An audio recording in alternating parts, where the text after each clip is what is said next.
Duty না করলে আল্লাহর সাথে কানেকশন থাকতো না। আল্লাহর আইনে না চললে রে কোনদিন আল্লাহ এই কথা শুনবে না। জলাস্তা যখন লাইন লক হয়ে যাবো গা 100 বার টিপ তোমার মোবাইলে কোনো কল আইতো না। এই জন্য কল যদি বন্ধ হয়ে যা তাহলে বেউপায়।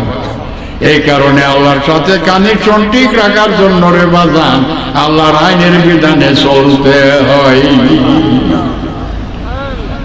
খালেস প্রেম নিয়ে নবীর প্রেম, খালেস প্রেম, নবী বাদ দিয়া অন্য কোন প্রেম রাখলে তোমার নবীর প্রেম হইল না। মেহনত করবা ঠিক হই, তুমি কিন্তু বিনিময় পাইতা না।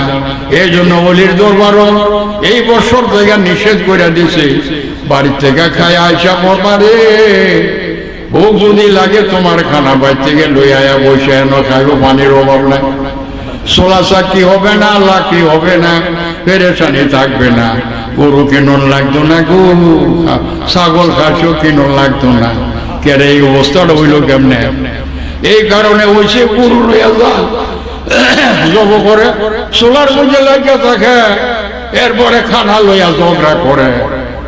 500 টাকা দিস মানুষের যেত 7 জন, আবার দেখছি বেড়ে নেজগা করতো আমার কাহা বেমার, চাষা বেমার, বেমারের লেগে নেই তুই নিবে আমি নিছি। হ্যাঁ এই কাম করো বুঝাল করে আর শরীর হইতাম না।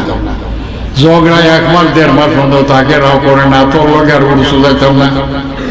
কিন্তু যাইতেছে প্রেম নিয়ে আমার মালিকে কই প্রেম থেকে বঞ্চিত। আই তো বলির দরবারও কিন্তু প্রেমিক হইল মাংস খাওয়ার জন্য, গরু কেনার জন্য প্রেম। কাজে তার মেহনত করে ঠিক ওই বিনিময় তো পাইতেছে না।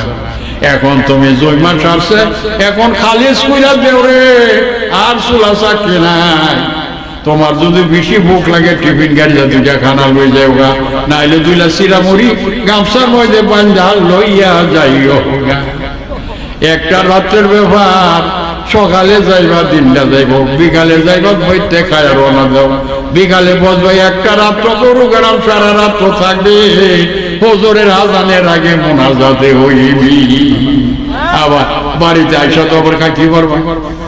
প্রেমটা খালেস না, তোমার প্রেমের বিনিময় পাওয়ার জন্য সঠিক ভাবে এটা করা হয়েছে রে।